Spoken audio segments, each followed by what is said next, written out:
Bendera merah putih, bendera KPU dan spanduk sosialisasi pemilu serentak 2024 ditancapkan di dasar laut Banda Neira oleh anggota KPU Provinsi dan Kabupaten Kota bersama klub diving. Pencanangan pemilu serentak di dasar laut selain karena wilayah kepulauan juga menjadi spirit untuk mensukseskan pemilu 2024 mendatang.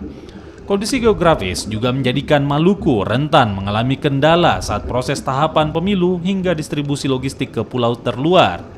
Kepulauan Banda dipilih lantaran pulau tersebut memiliki sejarah di mana dua tokoh demokrasi dan proklamator, Bung Hatta dan Syahrir, pernah diasingkan.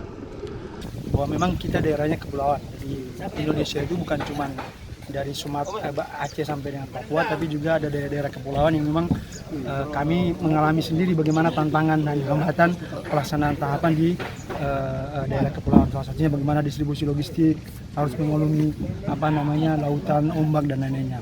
Kami juga mengenai kegiatan ini kita namakan kegiatan Jalan Sehat Wisata Demokrasi untuk mensosialisasikan bahwa KPU Provinsi Maluku juga sudah siap melaksanakan pemilu dan mensosialisasikan di daerah pesisir. Perhatian yang harus sudah mulai dimitigasi oleh teman-teman KPU Provinsi dan KPU Kabupaten Kota se-Maluku.